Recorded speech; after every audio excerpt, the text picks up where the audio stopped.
प्रधानमंत्री नरेंद्र मोदी के आगामी उत्तराखंड दौरे को लेकर कांग्रेस नेताओं ने निशाना साधा है।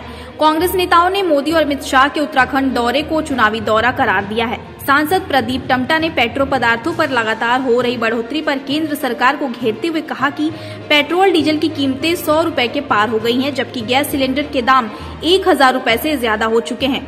केंद्र सरकार मनरेगा के मजदूरों को 3 महीने से वेतन नहीं दे पाई है। ऐसे में मजदूरों को दिवाली कड़वी हो गई है। साथ ही सांसद प्रदीप टम्टा ने प्रधानमंत्री नरेंद्र मोदी से उत्तराखंड को विशेष राज्य का दर्जा देने, बागेश्वर टनकपुर रेल मार्ग स्वीकृत ऑल वेदर रोड में कुमाऊं के हिस्से को शामिल करने की मांग की है। वहीं पूर्व स्पीकर और कांग्रेस के वरिष्ठ नेता गोविंद सिंह कुंजवाल ने केंद्र सरकार पर आपदा मानकों में फेरबदल कर पहाड़ से अन्याय करने का आरोप लगाया। कुंजवाल ने कहा कि बीजेपी ने केंद्र में आने के बाद आपदा के नियमों को बदलने का काम किया है। ऐसे में आपदा प्रभावित लोगों को जायज मुआवजा नहीं मिल पा रहा है। सरकार और केंद्र ने जो इस समय एक सेकंड सैटेलाइट सेंटर की घोषणा की है, वो उत्तराखंड की जनता के साथ और विशेषकर कुमाऊं के साथ एक छलावा है।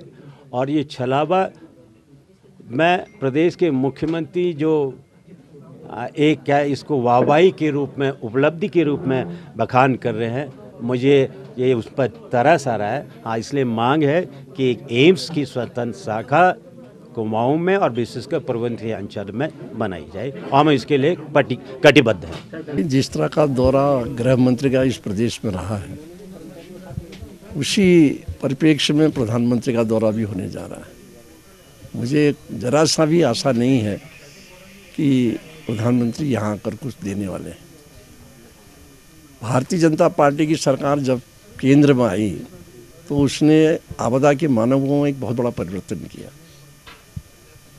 उस परिवर्तन के आधार पर जब आपदा हमारे पर्वतीय क्षेत्र में आती है तो उसका बहुत बड़ा लाभ, वास्तविक लाभ जो है हमारे जो आपदा से प्रभावित लोग होते हैं उनको नहीं मिल पा रहा है। इसलिए जो कांग्रेस के द्वारा आपदा के मानक बनाए गए थे वो तब भी पहाड़ के हित में थे और उसी रूप में इस मानक में परिवर्तन होना चाहिए। अन्यथा कोई वास्तविक लाभ जो नुकसान हो रहा है इन क्षेत्रों में, उसका नुकसान वाले लोगों को प्राप्त नहीं हो पा रहा है।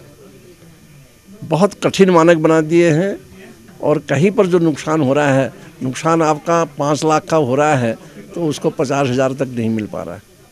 मकान आपके 3 लाख के गिर जा रहे हैं, 5 लाख के गिर जा रहे हैं। मानक ऐसे बने हैं कि छत जब तक नहीं टूटेगी, ज़मीन पर नहीं आएगी, तब तक आपको उस मानक के आधार पर पैसा नहीं मिलेगा।